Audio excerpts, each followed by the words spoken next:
Hello, I'm glad you can be with me today. We are, like the title says, making a chocolate coconut butter. Um, if you have ever tried coconut butter, it is delicious. If you like coconut, then please give this video a thumbs up and subscribe and share with people that might be interested. I hope you enjoy this coconut butter recipe. So for today's recipe, it's really simple. The main thing we need is some coconut flakes, chocolate powder, coconut oil, and some salt. Tool-wise, the most important thing is you have a blender. I'm fortunate enough that I have a Vitamix, but you don't need a Vitamix to do this. You can simply use any blender you have, but if you have a less powerful blender, I would suggest that you maybe extend the blending time. Alright, the first thing we're gonna do, I have my little notes here, is that we're going to use this entire bag of coconut flakes. So this is a 10-ounce Bob's Red Mill coconut flakes. You don't have to use this brand, but I would suggest to get the ones with bigger coconut flakes. In my experience, which I've only done like a couple times before, but in my experience I feel that the larger flakes gives me better result as far as its oil content. This is not scientific, this is just what I think. And that's really important because the coconut butter basically is to, you know, like making peanut butter. You beat it until its natural oil is released from the fruit. Coconut oil is really important. I'm using a different jar, but there. So we want to add a little bit of coconut oil so it has a little bit of smoothness to help everything blend together. You can then use any kind of chocolate powder. This is, the box is Hershey's, but inside I got some Ghirardelli. I'm just using the box. A little salt, I mean that's optional, but usually salt can really bring out the flavor of chocolates. And I want to mention that if you want to use erythritol, make sure that you use the powdered erythritol in here. The granular would give you that gritty taste. I think I will use a little bit of erythritol and a few drops of liquid stevia, just so that other people in my household would like it. I'm not big on sweets, but I think this might help the taste a little bit for other people. Actually, I'm going to add some coconut oil first. I'm going to start off with 2 tablespoons and see how everything goes, if it needs more to smooth things out.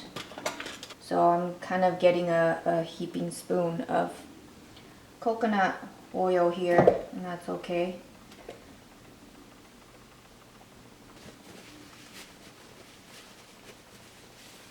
I would usually just eat it, but this might scare you.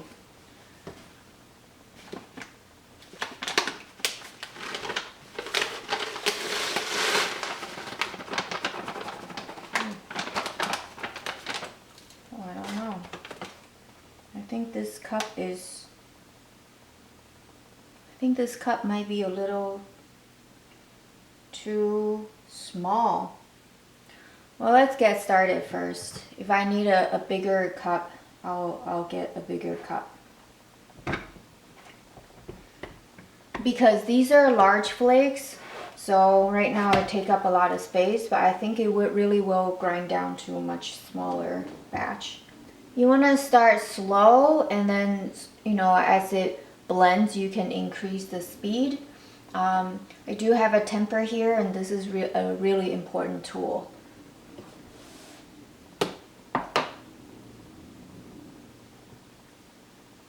Let's start with 1 and 2.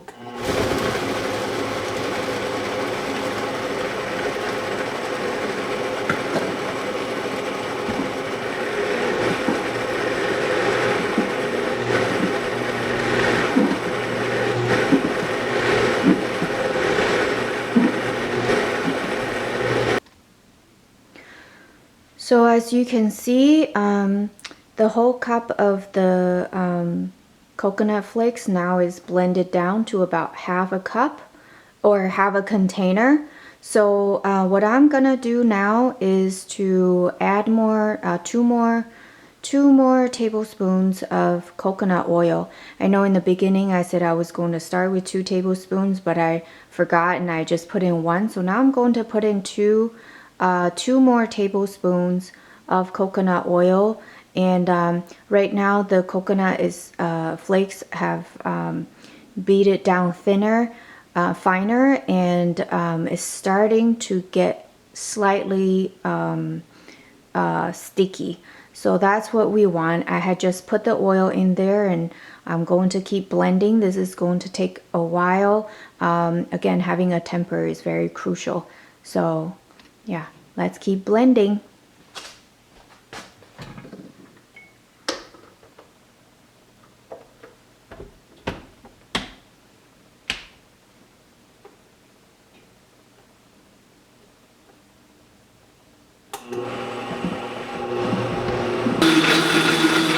Sorry for the noise, but I want to show you that at this point, about like 4 or 5 minutes in, the coconut butter is smooth enough to blend on its own.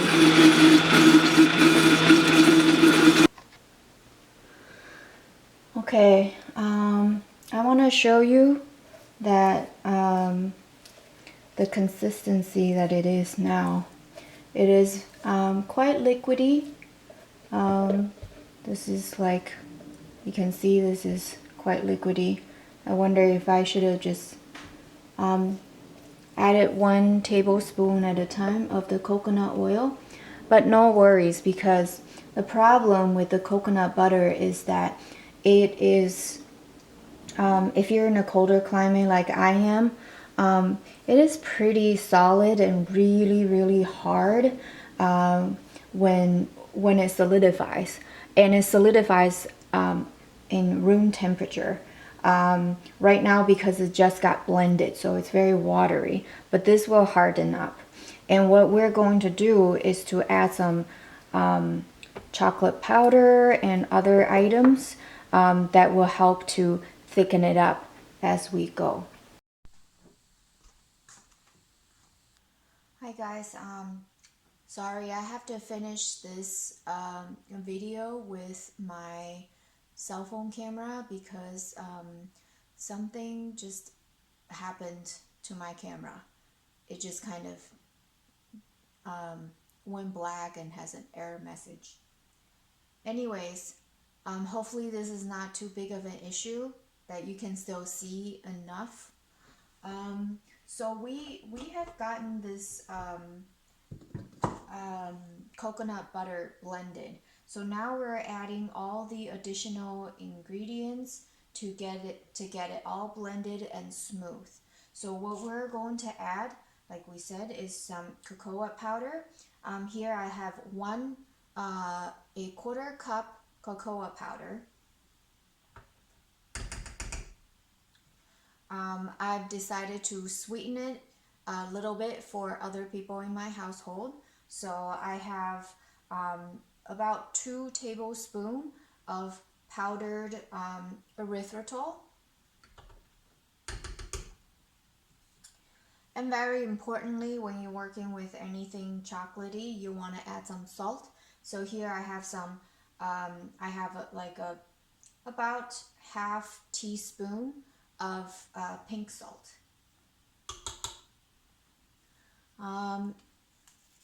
And since I'm going sweet already, might as well just make it to taste. I'm going to add about 10 drops of stevia. All right, so hopefully this will all blend together very nicely. Again, we're going to close our lid. You want to put the top off so the powder doesn't fly everywhere. Again, we're going to start low and gradually increase the speed of the blender.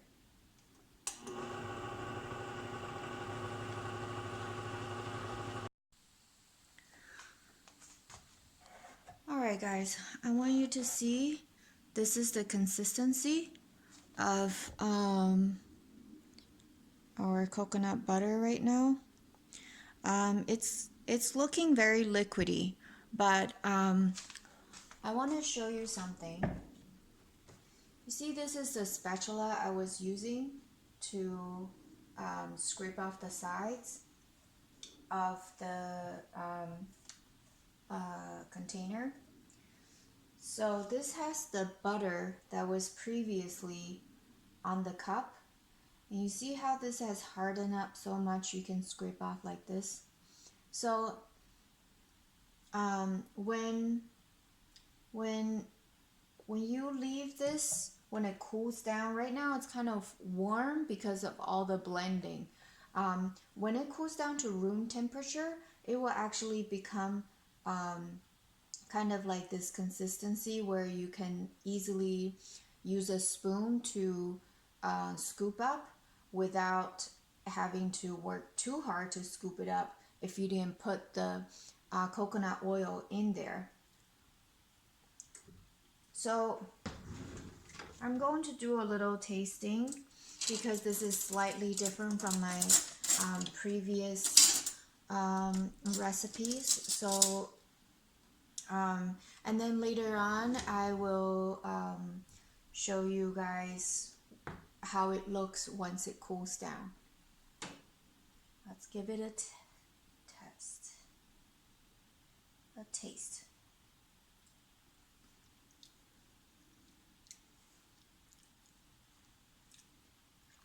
Oh my goodness. So if you like chocolate and you like coconut, you would love this recipe. Now, on my channel, I plan on doing some lifestyle things, some beauty things, and some cooking. I eat a low carbohydrate diet, and I have to learn to make a lot of things on my own, maybe eat a little bit unconventionally. You don't have to eat it this way, but for my health issues, this is has worked out for me really well, and it's very healthy. So I hope you'll join me in the future to explore all these things that really adds a little joy to my life, and hopefully it will improve your life, and that you will give this recipe a try. If you have, please leave me a comment down below and let me know how you like it, and I will come up with more. And I'm Chinese too. I find that there's not a lot of low carb cooking for Chinese food on YouTube in English. So maybe you can follow me and make some nice low carb keto Chinese dishes. We'll see. Thank you for joining me, and I'll show you some pictures later of my pictures or maybe clips of the finished product when it's cooled down in a jar. Thank you for joining me. Talk to you later. Hi there. I'm back. I'm here to talk about the coconut butter I made yesterday. I was very eager to let it cool down, so I put it in the fridge, and then this morning, this is what you should never do with coconut butter. Do not leave your coconut butter in a refrigerator because it hardens like a rock. So I have to take it out this morning and just kind of let it hang out to room temperature. So now this is the consistency you want to see. Let me show you.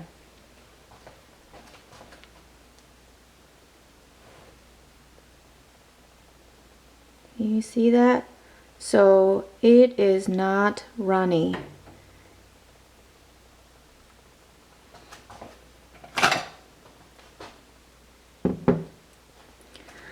And I want to show you when you scoop it what it looks like.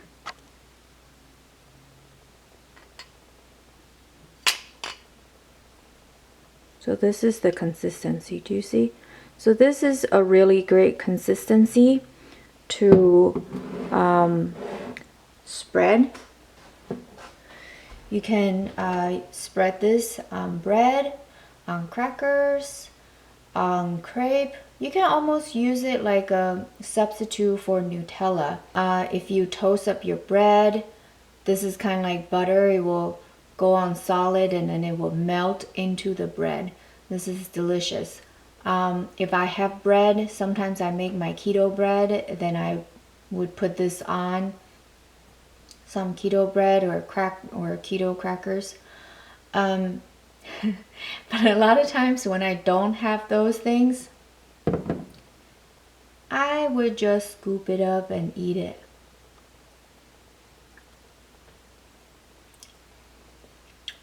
This is so yummy.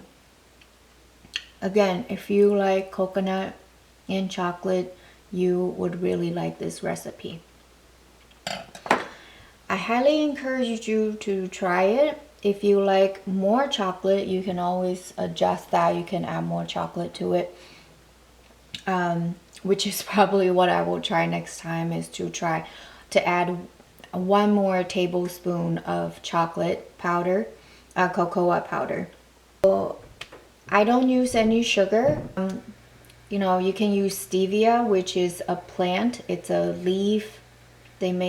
It's very sweet leaf, and they extract the juice from the leaf to make sweetener. Erythritol is another more natural sweetener. It doesn't get digested, but it does add a little joy in life. We do like sweets sometimes, not too much, a little bit, and that does bring joy to life. So I do use these sweeteners for cookies, for any kind of dessert. Hopefully in the future I will be able to show you more. Come along and join me. Thank you so much for watching. Please subscribe. Talk to you later.